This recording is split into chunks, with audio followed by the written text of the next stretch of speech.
Nagpapatuloy po tayo dito sa series ng pag-aaral. Actually, this is part of enduring sound doctrine. Why I say that?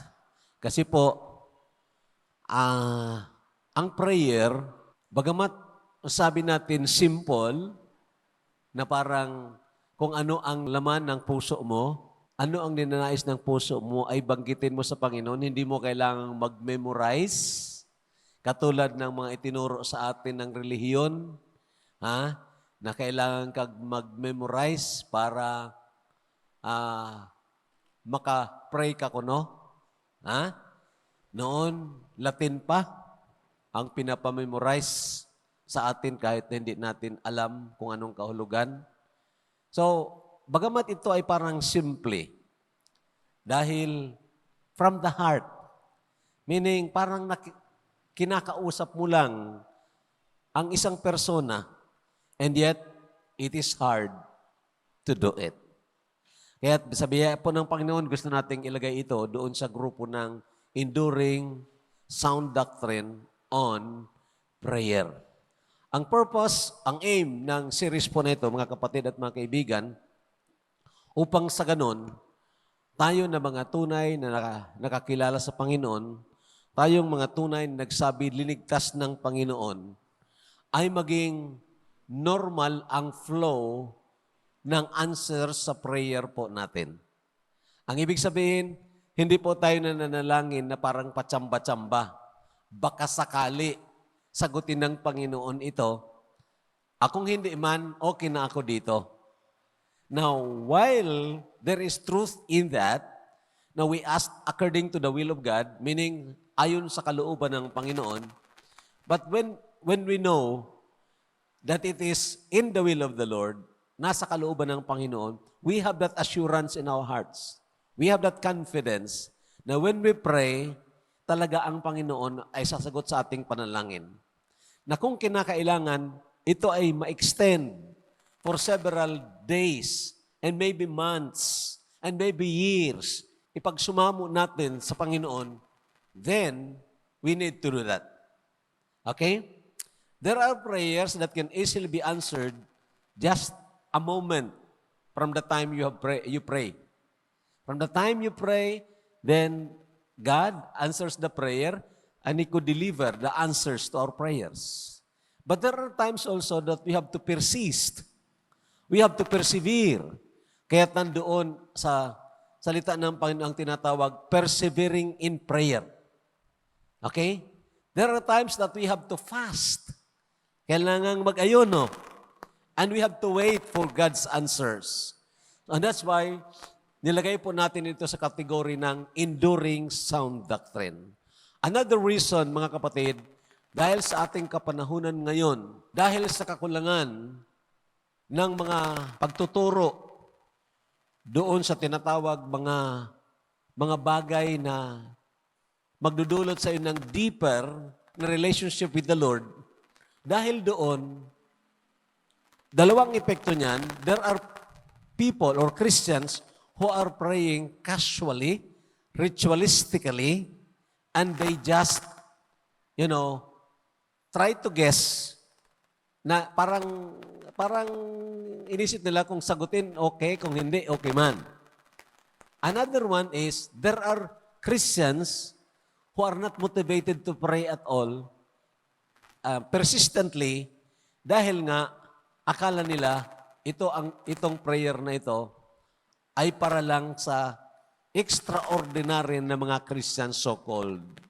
Mga kapatid, mga kaibigan, I tell you, it is for all Christian and it should be normal sa atin that when we ask, then sabi ng Panginoon, ask at makasumpong ka, seek and you will find, and then knock and it shall be opened unto you. For everyone who asks shall be given, and everyone who seeks shall find, and everyone who knocks shall be opened. So, yung mga assurance na yun, mga kapatid, ay dapat magbigay sa atin ng tinatawag normalcy ng flow ng answer sa prayer. So, ngayon, mga kapatid, ang pag-aralan po natin, what makes prayer the hardest work? Bakit bagamat simple ang pananalangin na mula sa loob, hindi ka kailangang mag-memorize, kundi ang nasa puso mo, sabihin mo sa Panginoon with all honesty, with all sincerity. Bakit mahirap gawin ito? And before I move on, magtanong ako sa inyo, are you convinced that we ought to pray always? Maraming verses. Pray without ceasing. And everything by prayer and supplication. Okay? Rejoice evermore. Watch and pray. Yung mga exhortations na yun, nagturo sa atin, we need to pray. Do you feel that you need to pray? Nararamdaman mo na kailangan mong manalangin? Whether nasa karangyaan ka o kaya nasa kapighatian ka? Kung minsan, ang normal lang o ang natural lang sa atin, kung mayroon tayong problema, saka tayo nananalangin ng talagang puspusan na pananalangin.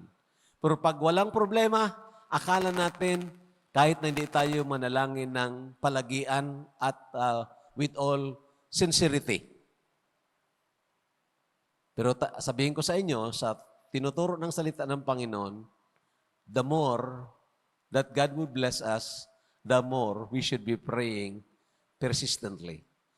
Now, having said that, mga kapatid, pangalawa kong tanong ay ganito. Na-experience ninyo ang prayer na ito? Na-experience ba natin ang prayer na ito? Na whenever we pray, then we receive answers to prayer. Alam naman natin kalooban ng Panginoon. Pero, do we receive it accordingly? So, tulungan po tayo ng Panginoon, pag-aralan po natin ito. We start by ang positive definition of prayer. Ang pananalangin ay isang gawain or an act of the spiritual believer. Ulitin ko, spiritual believer, hindi po yan nangahulugan na extraordinary ka na mananampalataya.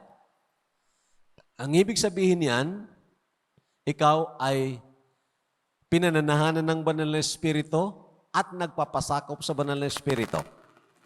Hindi po ito nangahulugan na ikaw iwala ng kasalanan o hindi na nagkakasala.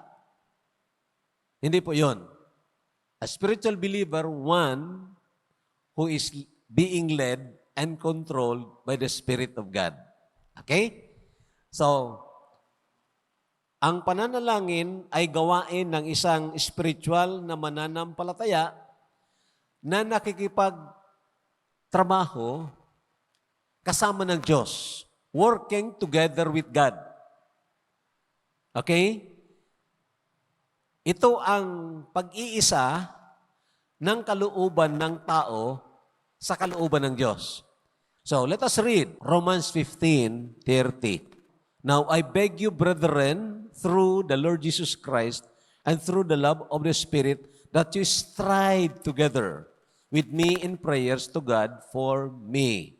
Si Apostol Pablo yan ay nagmamakaawa sa mga mananampalataya na nandoon sa Roma during that time. Nasabi niya, sa pamagitan ng Panginoong Jesucristo at sa pamagitan ng pag-ibig ng Banal na Espiritu, you strive together with me in prayers. Humingi siya ng prayer sa mga mananampalataya para sa Kanya. At sabi niya, samahan ninyo ako.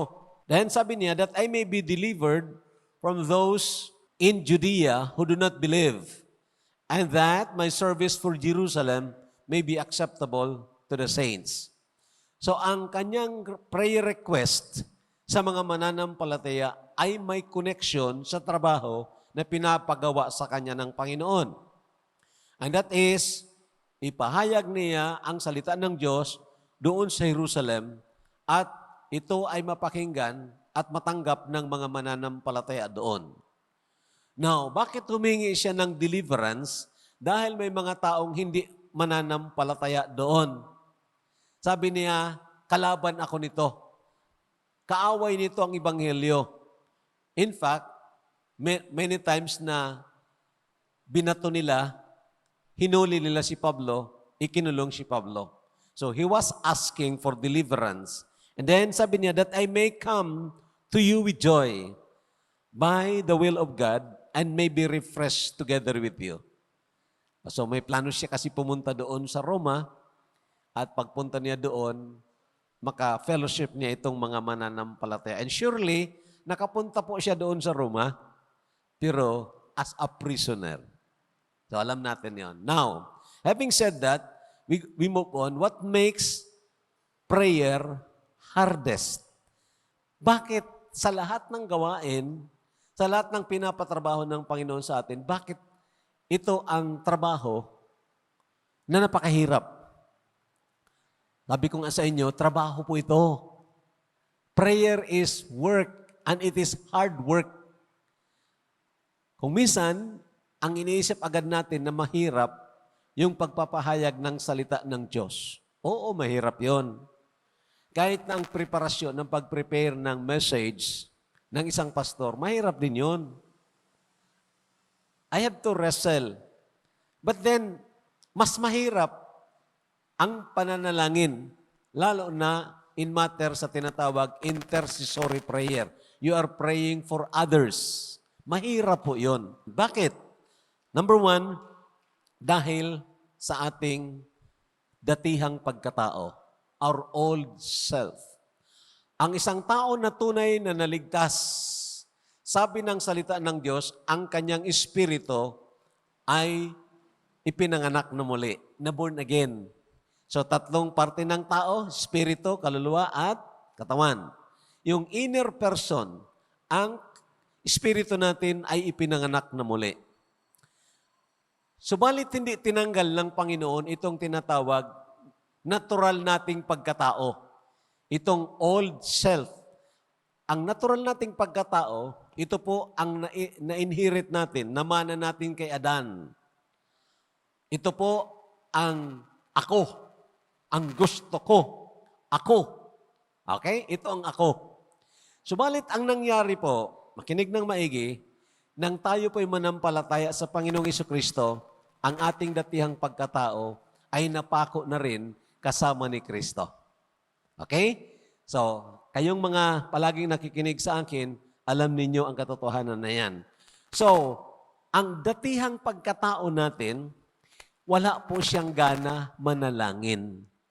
Our old self does not delight in real prayer. Bakit sinabi ko real prayer? Kasi nananalangin din ang old self. Nananalangin din ng datihang pagkatao. Pero, ang panalangin niya ay panalangin na ang bida siya. Okay? That's number 2. Our old self boasts on mechanical, ritualistic prayer centering in himself. Aywan ko kung nakarinig kayo sa mga mananampalataya, even pastors, nag-overnight prayer kami. Ang tanong ko sa aking sarili, kung nag-overnight prayer ka, kailangan mo po bang sabihin sa akin? Do you need to tell me na nag-overnight prayer ka? Do you need to tell others na nag-fast ka for a night? Basahin yung salita ng Panginoon. Sabi ng Panginoon, kung kayo'y nag-ayuno, maghilamos kayo upang wag malaman ng mga tao na kayo'y nag-ayuno. So baliktad sa iba na nakikita natin. But when you delight in that ritualistic, mechanical prayer as if that you are more acceptable sa harapan ng Diyos dahil mahaba ang prayer time mo. Talo ka pa ng mga Pariseo. Ang mga Pariseo, mahaba ang prayers. But are they real prayers? Pero kung minsan, we pride ourselves, inihahambog natin na para bagang mas spiritual tayo kasi nakaya nating nanalangin tayo ng buong magdamag. At binanggit natin ang mga tao na babanggitin, I prayed for you. Kailangan po bang sabihin na pinanalangin mo ako? Maybe, from time to time, as the Holy Spirit leads you. That may encourage. Pero nasabihin mo na, para bagang Kami nag-overnight prayer kami. Every Friday nag-overnight prayer kami para ipanalangin namin kayo. Well, if that is from the Spirit of God, then okay po yun. Pero kung it is the mechanical, ritualistic prayer na nakasentro sa exaltation ng tao upang mabigyang kapurihan, upang makilala ka na ikaw ay, magaling sila mag-pray. Nag-overnight prayer sila. Ang galing. Parang nag-hunger strike pa sila. Beware of that. Okay? So, tingnan natin ang mga verses, for example. James chapter 4, 2 and 3. You lust and do not have. You murder and covet and cannot obtain. You fight and war. Yet you do not have because you do not ask. Tingnan yun. Hindi kayo nakatanggap dahil hindi kayo nanalangin. So, ang tawag diyan, prayerlessness. Prayerlessness. No delight in praying real prayers. Ikaw mismo alam mo yon. Ikaw mismo alam mo yon. Na kailangan kang mag-pray. In fact, mayroon tayo ng schedule sa pag-pray. Pero, kung pansinin po ninyo ang ating puso, pag oras na yun para manalangin tayo, parang wala tayong gana. Hello? Totoo po yan, maging sa akin. And that's why, may payo ang salita ng Diyos kung anong dapat nating gawin. Then, ang pangalawa dito, you ask and do not receive. Nanalangin din. Pero bakit hindi nakatanggap? Ang isa, ayaw manalangin, kaya hindi nakatanggap. That is prayerlessness. Ang isa, nanalangin, baka mahahaba pang pananalangin. Baka nag-hunger strike pa. Baka nag-overnight prayer pa. And yet, hindi nakatanggap. Bakit? Sabi dito, because you asked amiss. Anong ibig sabihin ng you asked amiss? Hindi nababagay, hindi naaayon sa kagustuhan ng Diyos. Hindi nakapagbibigay kaluwalhatian sa Diyos. Ang ibinibida, ang kanyang sarili. Okay? Mag-ingat po tayo dyan. We will try to see some examples of prayer. Tingnan natin. Example of praying by the old self. Sige, basahin po natin. Start. Lord, please help us send our children to school so that they would not undergo the great poverty that we have undergone. In Jesus' name, Amen. Tunay ba na prayer? Pwedeng prayer din yon. Pero sino dyan ang sentro?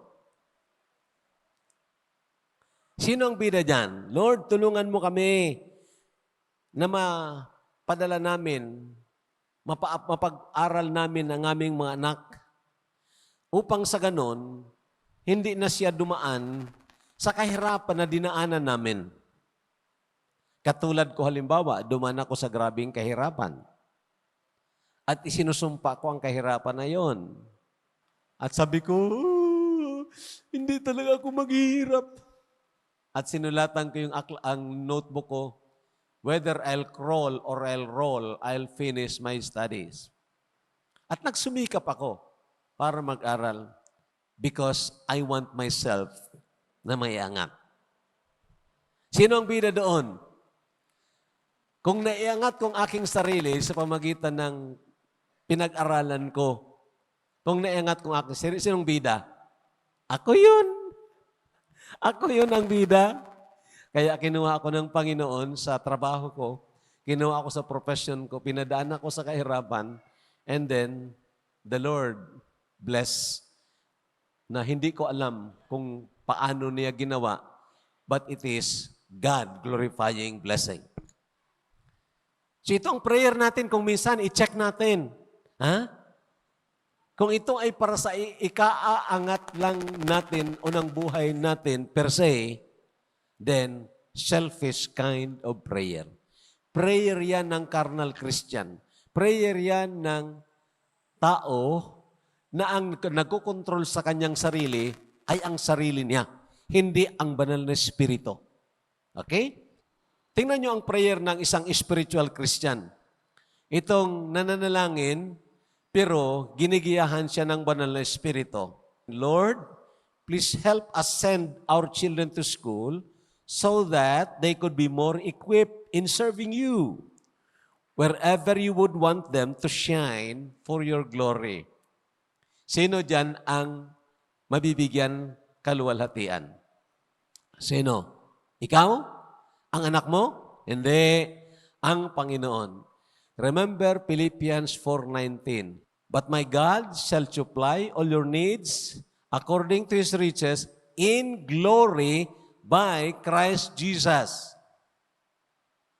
Ang pagsusupply ng pangangailangan natin ay naaayon sa ikaluluwalhati ng Panginoon. Ang dahilan kung bakit nananalangin tayo at hindi nagkakaroon ng kasagutan dahil kung minsan at maraming panahon nang hinihingi natin para sa ating self-exaltation. Sabi ng Panginoon, I will not answer that. It will not glorify me. Forget it. Di ba? And so, ang iba gagawa ng iskema, parang si Jacob. Gagawa ng scheme para mapaangat niya ang kanyang sarili. Double sinning yun. Double sinning. Okay? It is not us from the will of the Lord. And I tell you mga kapatid, dangerous po yun. Because it will make you more or plunge you more into a deeper problem. So, another prayer, example of praying ng isang church, local church. Tingnan niyo ito. Father, please bless our church with rich people so that there will be more tithes and offerings to come so that we can build a nice building equipped with good sounds and ventilation for us to be more attentive and listening to the preaching of our pastor. Oh, parang ang ganda ng motibo, no? Okay, ang ganda ng motibo. Para makarinig kami, makinig kami ng mabuti. Kailangan maganda yung sounds. At maganda ang ventilation. Kung pwede lang air condition.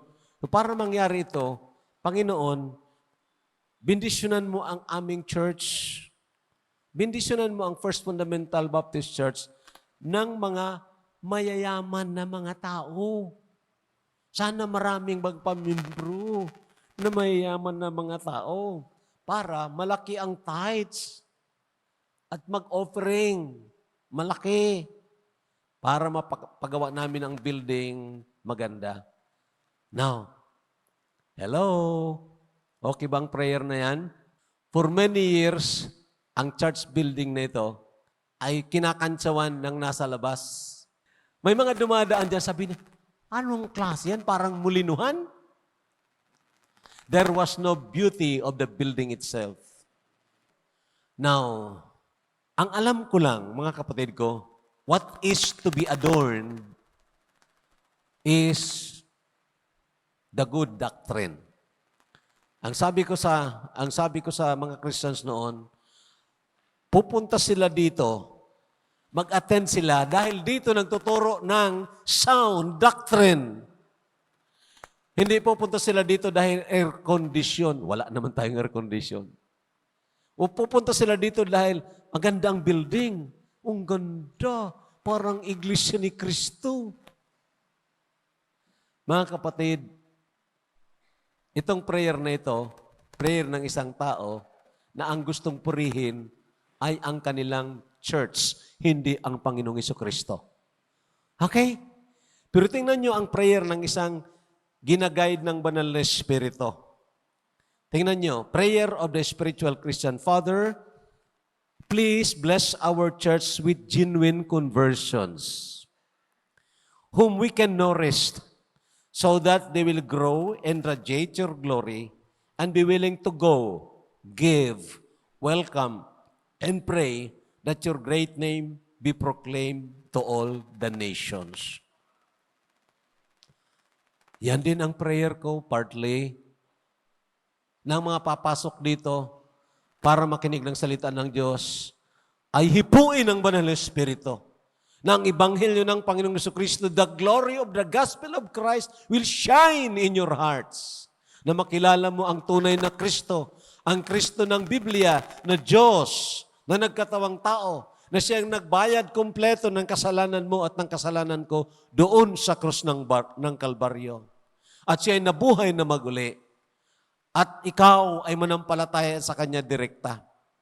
At upang malaman mo na ang Panginoong Jesucristo ay hindi lang po nagbayad ng iyong kasalanan, kundi ikaw ay namatay din kasama ni Kristo.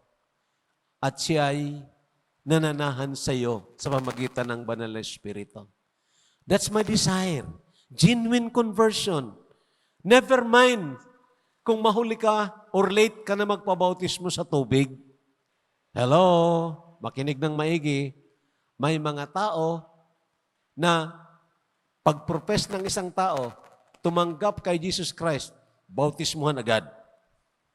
Nothing wrong about that. Kung ikaw ay katulad ng mga apostol noon na nadidiscern nila ang sincerity ng isang tao. Okay? Na tama. At wala pa noon ng mga iba't ibang pananampalataya, iba-ibang konsepto ng Kristo. Pag sinabi nila, believe on the Lord Jesus Christ, walang ibang Kristo na pinag-uusapan. Ngayon, may maraming Kristo na pinag-uusapan. May Kristo sa sabungan.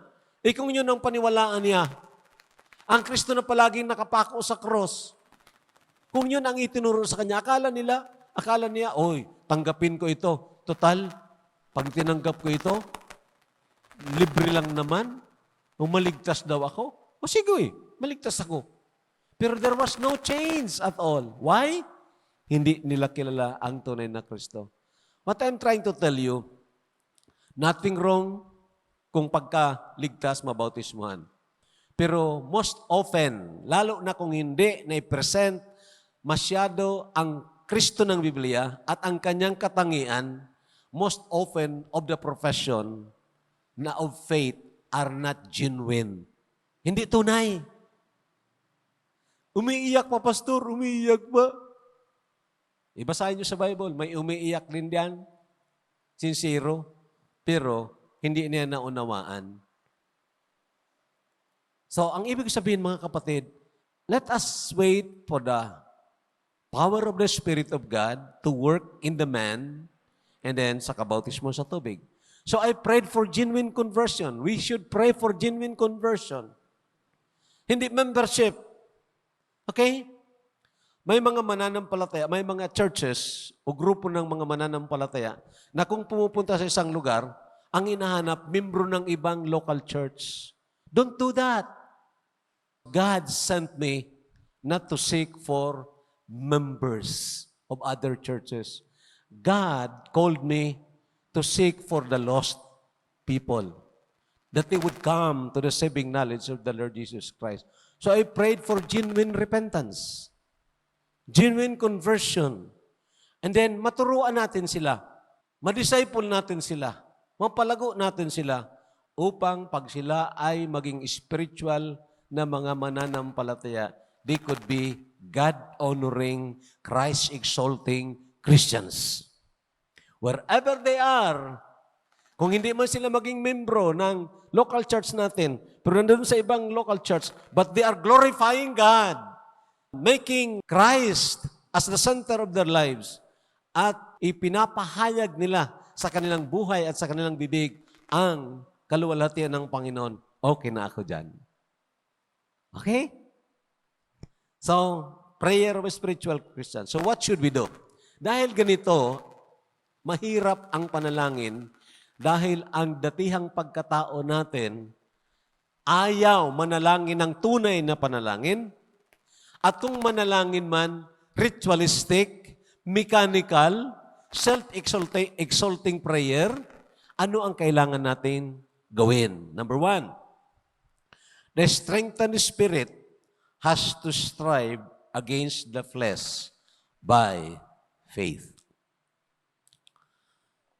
Ang pinalakas na espiritu, na ang espiritu ng tao, pinapanalangin ni Pablo, sabi ni Pablo, that He will grant you according to His might, that He will strengthen you by the Spirit of God in the inner man. Yung sa kalooban o sa loob na pagkatao ay palakasin upang ang Espiritu natin ang mag-influensya sa ating kaluluwa. Kasama ang salita ng Diyos sa ating isipan, kasama ang banal na Espiritu sa ating emotion, at doon makakapag-decide siya. Then, kailangan na itong Espiritu na ito, the strengthened Spirit, has to strive against the flesh by faith. For the flesh lusts against the Spirit, and the Spirit against the flesh.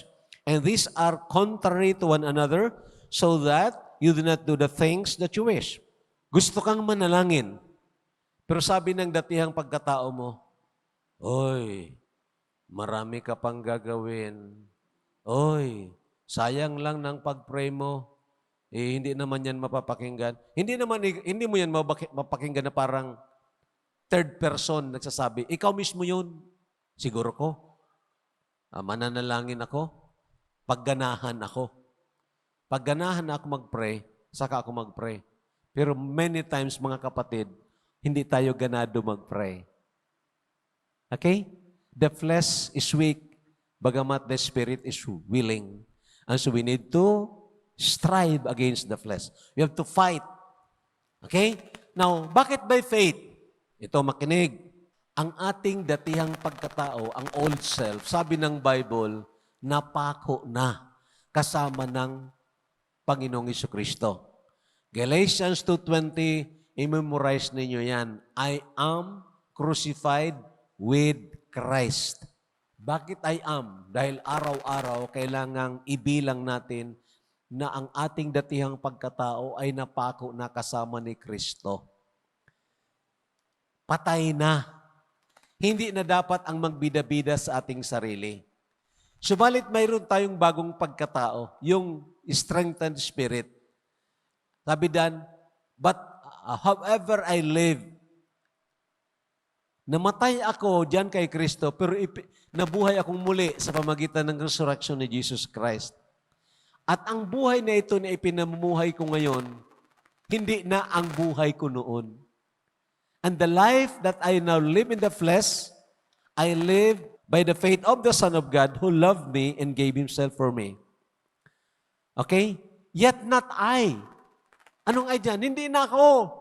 But Christ lives in me. Ang Espiritu ni Kristo na nandyan sa akin, na nag-unite sa Espiritu ko, yun ang buhay na gusto kong ipamumuhay. At paano ko ito may pamumuhay? Sa mamagitan ng pananampalataya. Pananampalataya sa Kristo na umibig sa akin and continuously loving me. So mga kapatid, the strengthened spirit must fight, must strive. Yun ang kahulugan, yun ang sinabi ni Pablo dito sa Romans 15:30. Balikan natin ito. I beg you, brethren, through the Lord Jesus Christ and through the love of the Spirit, that you strive together with me in prayers to God for me. The word strive, in the Greek, you will be surprised, that's the word agonizomai, smei. That's the way it is pronounced. Nang ibig sabihin, to contend with an adversary. Yan ang word na agonize kinuha. To agonize. Meaning, mahirap nga. Mag-agonize ka. Makipaglaban, mahirap po yun. Ang dati mong ugali, lalabanan mo. Ang habit mo na prayerless, lalabanan mo yun. Of course, by faith, because God will strengthen you. Okay? Ang point, mga kapatid ko at mga kaibigan, if I want to indulge in real, genuine, God-honoring prayer, then ang datihang pagkatao natin ay dapat maibilang na patay. Hindi po siya ang susundin, kundi ang banal na Espiritu. Okay? What makes prayer hardest? Number 2, Satan and his demons. Pag tayo po ay nananalangin, alam ba ninyo na si Satanas ay nagtatrabaho para pigilan tayo sa pananalangin, ng hustong pananalangin, at pigilan tayo o pigilan ang sagot ng Diyos sa ating panalangin? They can hinder God's answers to prayer. Okay? So may kalaban tayo, ang ating datihang pagkatao at Satanas. Ang unang gagawin niya, pupunuin ang ating mga isipan ng mga bagay na dapat nating gawin, pero hindi ang prayer. Now, ang mga bagay na yan ay maaring mga good things. Good things. Marami kang gawin. Marami kang dapat gawin. Pupunta ako sa farm, kailangan kong alagaan ang mga pananim ko, kailangan kong pakainin ang mga alaga ko, kailangan kong... Nothing, hindi naman masama yun.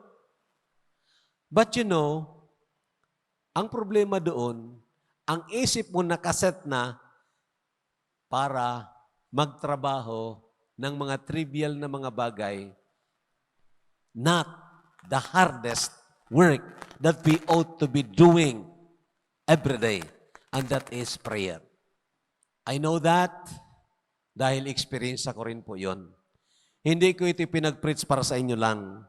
Pinag-preach ko yan para sa aking sarili. Because I have also a struggle about that. Accomplishment-centered tayo, di ba? Accomplishment-oriented tayo ng mga tao. Gusto nating maka-accomplish.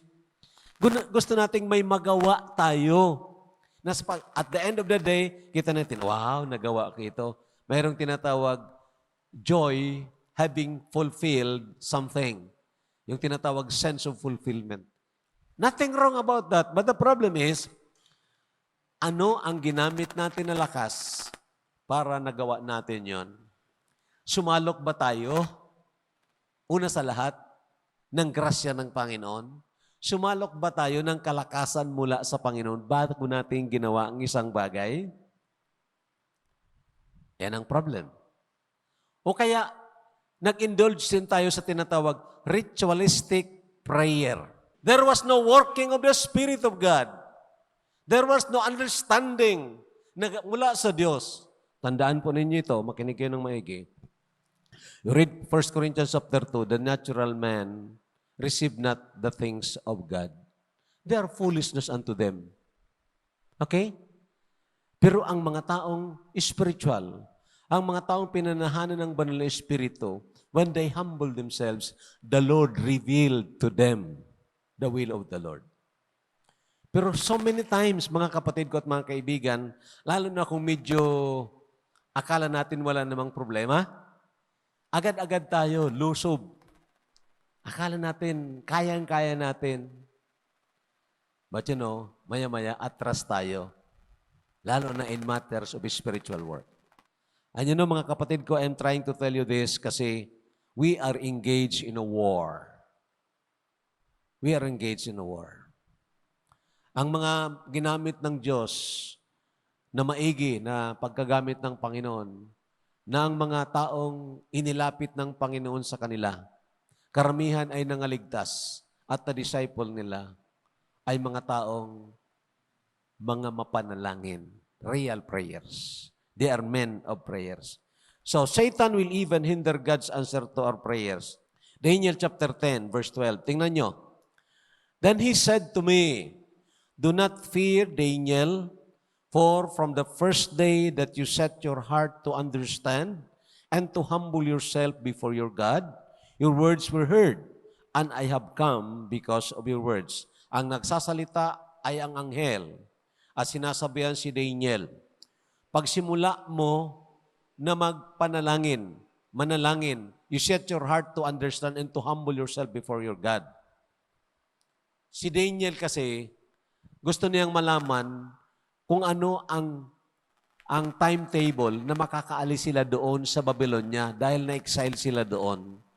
Alam niya ang pangako ng Panginoon sa sinulat ni Jeremiah that they are to be 70 years there. Magsa 70 years na, Gusto niyang malaman kung kailan sila makakaalis doon. And so he set himself in prayer, humbly, with all humility, na nagtatanong siya kung kailan mangyayari. And then, matagal. In fact, nag-fast dyan si Daniel. 21 days na nag-pray siya. After 21 days, then, na dumating ang anghel sa kanya, sabi niya, pagsimula pa lang, unang araw pa lang ng pag-pray mo, dahil nandyan yung tunay na pagpapakumbaba, nandyan ang tao sa puso na pananalangin, then your words were heard. Napakinggan na. And I have come because of your words. Okay? Pero anong nangyari? Bakit it took 21 days? Tingnan yung verse.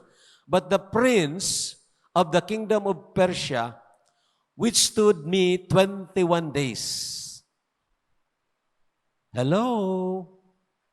Ano ba itong prince of the kingdom of Persia? Hindi po ito literal prince na with physical bodies. Ito po ang mga masasamang espiritu na umahawak sa mga namumuno na gobyerno noon sa Persia. Meaning, may prinsipe si Satanas, a demon, na pinigilan itong anghel na ito para dalhin ang answer sa prayer ni Daniel. But the prince of the kingdom of Persia withstood me 21 days. And behold, Michael, abutit dumating si Michael, the archangel, one of the chief princes, came to help me, for I had been left alone there with the kings of Persia. Grabe, ano? So makita niyo yung ranking ng mga angels. Siguro ko yung pumigil ka, yung pinigilan, medyo malakas yung pumigil. Yung demon na yun malakas. Okay? Pero dumating ang mas malakas sa kanya, si Michael, at napalaya itong angel na ito at pinaalis yung Prince of Persia. And so, ibinalita na nga ito. Anong malinaw dito na tinuturo? Pag-pray natin, walang delay sa Panginoon. Pag yan ay real prayers mula sa puso, para sa kalwalhatian ng Panginoon, with all humility, not ritualistic, not mechanical, then God readily answers the prayer. Pero bakit kung minsan hinahayaan ng Panginoon na hindi agad makaabot sa atin? Mayroong another force. That is the force of Satan. I'm not saying na hindi kayang pigilin ng Panginoon itong persa ni Satanas. Kaya. But God has a purpose for doing that na i-allow yan. Okay? I do not believe in dualism. Alam niyo yung dualism? Na parang may dalawang kapangyarihan? Ang evil at ang good. At kung sinong mananalo dyan, depende. No. Mananalo palagi ang Diyos. I'm sure of that. Okay? At ang Diyos na ito, na palaging mananalo, mga kapatid, kung minsan, tinutulutan niya para sa kanyang layunin, para turuan niya tayo ng persevering prayer, tinutulutan niya na pigilan ni Satanas at ng kanyang mga demons ang answer sa prayers. Okay? Ito ang isang case, mga kapatid ko at mga kaibigan. Maybe ang iba sa inyo ngayon, nananalangin at palaging nananalangin sa inyong mga mahal sa buhay. Hindi pa sinasagot ng Panginoon ang prayers ninyo. May dahilan ang Diyos dyan. Dahil ayon din sa kalooban ng Panginoon na maligtas ang mga mahal natin sa buhay. Acts 16:31. Pero bakit? Baka sa motibo natin. Baka tinuturoan tayo ng Panginoon kung ano ang dapat nating gawin. Praying for our loved ones. Now, what should we do? Anong dapat nating gawin? Number 1, we should submit to God and resist the devil by faith. Kung mayroong kalaban tayo sa loob, ang datihang pagkatao, then mapaglalabanan natin yon by faith.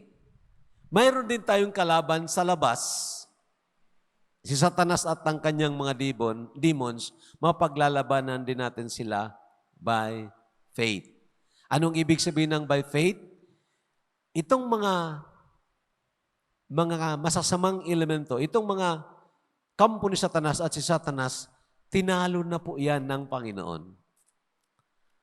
Colossians chapter 2 verse 15, spoiling the principalities and the rulers, tinalo na po ito ng Panginoon. And we have to enter into that victory sa pamagitan ng pananampalataya.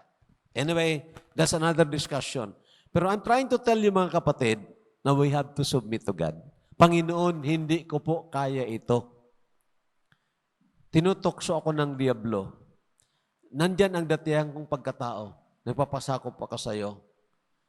And then we have the strength to resist Satan. Now, sa konteksto ng pag-delay ng Panginoon ng prayer natin, ang itinuturo sa atin, we ought to learn to wait for God's answer, even to do fasting if necessary. Tingnan niyo ang verse, James chapter 4 verse 7, sige. Therefore, submit to God, resist the devil, and he will flee from you. Ang first na command is submit to God. Magpasakop ka sa Diyos. Sa sarili nating kalakasan, hindi po natin kayang labanan si Satanas, maging ang ating datihang pagkatao. We need to be strengthened in the inner man. And how can we be strengthened? By submitting to God. Ang ginagamit ko itong ilustrasyon, tayo ay parang toothpick. Madaling baliin. Marupok. Madaling baliin. Tama? Toothpick lang tayo. Pero ang toothpick, ilibing mo sa isang 4 inches na nail. Nasa loob siya ng nail, ng pako. Kaya mong baliin? Hindi. Ang buhay natin, dapat nasa loob ng Panginoon. Meaning, we are to be in submission to the Lord. Pag nagpasakop tayo sa Panginoon, God fights for us. And we can say to Satan, Satanas, umalis ka dito.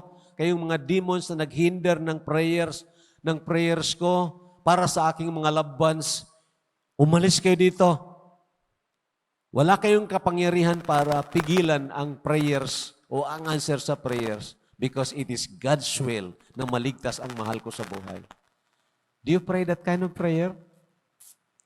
Do you know that we are to pray against Satan and against his demons? Ang tawag diyan, imprecatory prayer. There are lots of prayer ni David na parehas diyan. Imprecatory prayer. And you know, mahirap po yun mga kapatid. We are to wrestle, agonize. Okay? Then, tingnan nyo sa 1 Peter, ganun din, similar. Sabi sa 1 Peter, be sober, be vigilant, because your adversary, the devil, walks about like a roaring lion, seeking whom he may devour. And then, resist him. He's steadfast in the faith. Andiyan na. Resist him. He's steadfast in the faith, knowing that the same sufferings are experienced by your brotherhood in the world. Ganyan talagang maging experience natin. Pag tayo ay gustong matuto na manalangin ng panalangin na tunay na nakakaabot sa Diyos at sinasagot ng Panginoon, there is resistance. Resistance from the old self, resistance from Satan and his demons. But there is victory if we submit to God. Okay? Daniel chapter 10. Ito na pang sabi ko sa inyo, na there are times we need to fast. In those days, Daniel, was mourning there. I was mourning 3 full weeks. I ate no pleasant food. No meat or wine came into my mouth, nor did I anoint myself at all, till 3 whole weeks were fulfilled. 21 days, alam niya na ang Panginoon sasagutin ang kanyang prayer. Why? Pinangako yun ng Panginoon na 70 years lang sila doon sa Babylonia. At ipapaalam ng Panginoon na makakaalis na sila. Pero pinigilan ni Satanas at ng kanyang mga kampon. Hinayaan ng Panginoon na pigilan yung answer sa prayer para si Daniel matuto maghintay sa answer sa prayer. Walang problema po sa Diyos. Hindi po ang Diyos nagdi-delay. Hindi ang Diyos na parang nakaganyan, no? At pahirapan ka muna, payak-iyakin ka muna, na para bagang mag-hunger strike ka muna, saka magsabi ang Panginoon, sige, sagutin na kita. No, hindi ganun ang Panginoon. Ha? Kung alam ng Diyos na kailangan mo yan, talagang ibibigay. Pero, you must know na ang hinihingi mo, ang emotion mo, ang motivation mo, ay katulad din ng emotion at motivation ng Panginoon. So, tulungan tayo ng Panginoon, mga kapatid. I know na hindi po ito madali. Meaning, sa karamihan sa atin, na nasanay sa usual na prayer, mechanical prayer, pero parang strange ito. Kasi nasanay na tayo sa mechanical prayer eh. Pagkagising ng umaga, Lord, thank you po. Lord, buhay pa ako. Amen. Nothing wrong. Pero mas maganda pa yun sa hindi nagpapasalamat. Di ba? Pag panahon ng pagkain, thank you, Lord, for this food. Palakasin mo po kami sa pamagitan nito para makapaglingkod kami sa iyo. Nothing wrong about that. Okay? But most of the time, mechanical prayer yon. Now, tingnan nga natin kung pwede ang ganito. Sabi ng Panginoon, whatsoever you do, whether you eat or drink, do it to the glory of God. Okay? So, kasama doon ang pagkain. So, mag-pray tayo halimbawa, Panginoon, salamat po ng pagkain nito. Sigurado masarap ito, niluto ng mama ko. Pero Panginoon, wag mo pong hayaan na makalimot ako na ikaw ang nagbigay ng pagkain.